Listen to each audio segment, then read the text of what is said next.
Hello crazy lovers, ఎలా ఉన్నారు అందరూ? వెల్కమ్ బ్యాక్ టు డీతో ముచ్చట్లు దిల్సే. డీతో ముచ్చట్లు దిల్సే. సో ఈ డీ ఎప్పుడు చూసినా లవ్ రిలేషన్షిప్స్ గురించి ఏదో ఒక టిప్స్ చెప్తూనే ఉంటుంది కదా. లాస్ట్ ఎపిసోడ్స్ అన్ని ఐ బిన్ టెలింగ్ యూ అలా చేయకూడదు, ఇలా చేయండి, గర్ల్ ఫ్రెండ్ ఇలా చూసుకోండి, బాయ్ ఫ్రెండ్ ఇలా చూసుకోండి అనేసి. సో ఈరోజు I wanted to share an epic story which has remained evergreen forever in history. అదే రోమియో అండ్ జూలియట్ స్టోరీ. ఇది మీకు అందరికీ తెలుసు, రోమియో జూలియటా అని అనుకున్నారు కదా.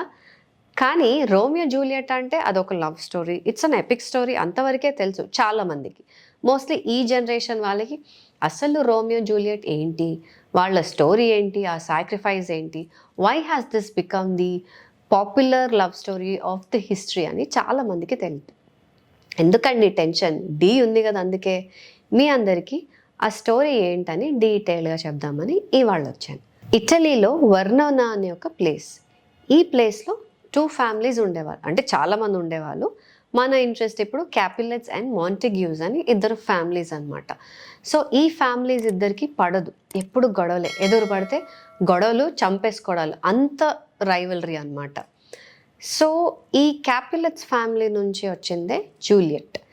సో వీళ్ళ ఆ కాలంలో ట్రెడిషన్ ఏంటంటే, పెళ్ళిడికి వచ్చిన అమ్మాయిలు కానీ అబ్బాయిలు కానీ ఒక బాల్ ఆర్గనైజ్ చేసేవాళ్ళు. బాల్ అంటే ఇట్స్ లైక్ అందరూ కలిసి దే సోషలైజ్, తెలుసుకొని ఒకరి గురించి ఒకరు తెలుసుకొని, డాన్స్ చేసి తెలుసుకొని నచ్చితే పెళ్లి చేసుకుంటారనమాట.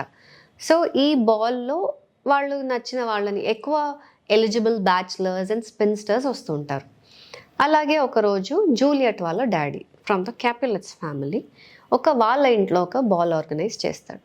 సో జూలియట్కి వచ్చి చెప్తాడు, నాకు ఒక అబ్బాయి నచ్చాడు, ప్రిన్స్ ప్యారిస్ అనే ఒక అబ్బాయి నచ్చాడు, ఆ అబ్బాయిని నేను ఇవాళ మన బాల్కి ఇన్వైట్ చేస్తున్నాను, ఆ అబ్బాయిని కలువు, ఆ అబ్బాయిని నీకు పెళ్లి చేద్దామని నేను డిసైడ్ అయిపోయాను, సో నువ్వు కలిసి చక్కగా ఉండి నువ్వు పెళ్ళికి ఓకే చెప్పాలి అని ఫోర్స్ చేస్తారనమాట. ఇది జూలియట్కి అస్సలు ఇష్టం లేదు.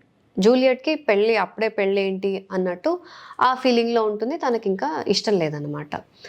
స్టిల్ తనకి తప్పదు కాబట్టి దోస్ డేస్, ఇప్పుడంటే అమ్మాయిలు కొంచెం రెబెల్గా లేదు నేను చేయను అంటారు, కానీ those days people were very obedient to parents. So తను ఒప్పుకొని చక్కగా రెడీ అయ్యి బాల్కి వస్తుంది అనమాట. కట్ చేస్తే will go to our hero. ఈ మాంటెగ్యూస్ అనే ఫ్యామిలీ నుంచి మన రోమియో. ఈ రోమియోకి ఆ టైంలో రోజలిన్ అనే ఒక అమ్మాయి మీద క్రష్ ఉండేది. సో ఆ అమ్మాయి ఈ జూలియట్ వాళ్ళ ఇంట్లో బాల్కి వస్తుందని తెలుస్తుంది. సో ఆ అమ్మాయిని కలవడం కోసం మన రోమియో వీళ్ళింటికి వస్తాడు. యాక్చువల్లీ రాకూడదు, ఎందుకంటే వాళ్ళకి వీళ్ళకి పడదు కాబట్టి రాకూడదు. బట్ స్టిల్ ఆ రోజలిన్ అనే అమ్మాయిని చూడడానికి, కలవడానికి మన రోమియో వస్తాడు.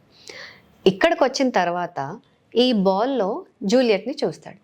జూలియట్ని చూడగానే మనోడు flat, love at first sight అనమాట, ఇష్టపడతారు. సో బాల్లో తను రోమియో అండ్ జూలియట్ కలుసుకుంటారు. సో ఇద్దరు కలిసి మాట్లాడుకున్నప్పుడు జూలియట్ కూడా రోమియోని ఇష్టపడుతుంది. సో ఇదంతా జరుగుతుండగా జూలియట్ వాళ్ళ కజిన్, వాళ్ళ బ్రదర్ ఏం చేస్తాడు, రోమియో వచ్చాడని చూస్తాడు. అంటే వీడు వేరే ఫ్యామిలీ నుంచి కదా రోమియో, సో వీడెలా వస్తాడు అని కోపంగా వీని కొట్టడానికి వస్తాడనమాట. సో మన రోమియో అటు ఇటు చూసి తప్పించుకొని పారిపోదామని వాళ్ళ బాల్కనీలోకి పారిపోతాడు. సో ఎలా అయినా రోమియోని పట్టుకొని ఇవాళ చంపేయాల్సిందే అని మన జూలియట్ వాళ్ళ కజిన్ ఉంటాడు. కానీ జూలియట్ వాళ్ళ ఫాదర్ ఆపేస్తాడు, వద్దు, మన ఇంట్లో బ్లడ్ షెడ్ ఉండకూడదు, నువ్వు తర్వాత బయట నువ్వు ఫైట్ చేయి, ఇంట్లో వద్దు, వదిలేసే అని అంటాడు. So they will think Romeo has left the house. కానీ మన రోమియో ఇంకా అక్కడే ఉన్నాడు, ఆ గార్డెన్లో బాల్కనీ దగ్గర ఉంటాడనమాట. ఆ పక్కనే జూలియట్ రూమ్ ఉంటుంది. సో జూలియట్ ఆ రూమ్లో ఎవరితోనో చెప్తూ ఉంటుంది అనమాట, నాకు ఈ పెళ్ళి ఇష్టం లేదు, నేను ఈ ప్రిన్స్ ప్యారిస్ని చేసుకోను, నాకు రోమియో నచ్చాడు, రోమియోని పెళ్లి చేసుకుంటానని చెప్తుంది. ఈ మాటలు మన రోమియో చాటుగా వింటాడు. ఓ, అంటే మన ఫ్యామిలీస్లో ఇంత రైవలరీ ఉన్నా కూడా ఈ అమ్మాయి నన్ను పెళ్లి చేసుకోవాలనుకుంటుంది అని తను కూడా ఇంకా చాలా ఇష్టపడతాడు. సో మెల్లగా ఆ బాల్కనీలో నుంచి తనని వచ్చి కలుస్తాడు. ఈ అమ్మాయి కూడా బయట తనని చూడగానే ఆ బాల్కనీలో కలుస్తుంది. మీరు ఒకవేళ ఈ స్టోరీ మీకు తెలిసిన వాళ్ళైతే ద ఫేమస్ బాల్కనీ సీన్ అని అంటారు దీన్ని. ఏంటంటే దీనిపైన పెయింటింగ్స్ ఇవి కూడా ఉంటాయి చాలా, రోమియో అండ్ జూలియట్ బాల్కనీలో కలుస్తున్నట్టు. సో అక్కడ వాళ్ళిద్దరూ మాట్లాడుకుంటారనమాట. They will express they love for each other. So వీళ్ళు ఏమనుకుంటారు, సీక్రెట్‌గా పెళ్లి చేసుకుందామని డిసైడ్ చేస్తారు. అనుకొని ఆ నెక్స్ట్ డే సీక్రెట్‌గా పెళ్లి చేసేసుకుంటారు కూడా. పెళ్ళయిపోయింది. సో కట్ చేస్తే కొన్ని రోజుల తర్వాత మన జూలియట్ కజిన్ ఇంకా కోపంగానే ఉన్నాడు. ఈ రోమియోని పట్టుకోవాలి, వాడు మన ఇంట్లోకి ఎలా వస్తాడు, వాడు పట్టుకొని చంపేసేయాలి అన్నంత కోపంలో ఉంటాడు. సో వాడు ఫైట్కి పిలుస్తాడు, మనం ఫైట్ చేసుకుందాము రమ్మని పిలుస్తాడనమాట.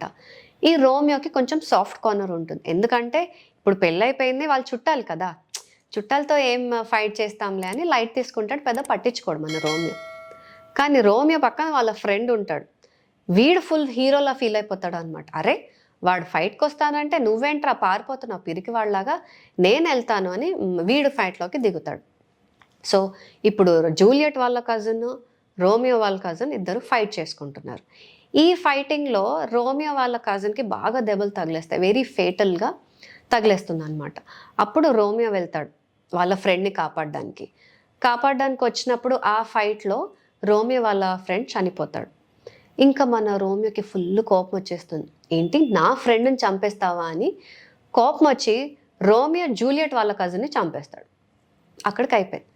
ఇప్పుడు మన క్యాపులెట్ ఫ్యామిలీ, జూలియట్ వాళ్ళ డాడీకి ఫుల్ కోపం వస్తుంది, ఎలా చంపేస్తాడు మా వాళ్ళని అనేసి. అప్పుడు ఏమంటారంటే ఈ రోమియో ఈ ఊరు నుంచి వెళ్ళిపోవాలి, ఒకవేళ మళ్ళీ వచ్చాడంటే తిరిగి వస్తే మాత్రం చంపేస్తాం అని చెప్తాడనమాట. సో ఇంకా రోమియో వెళ్ళిపోతాడు అక్కడి నుంచి.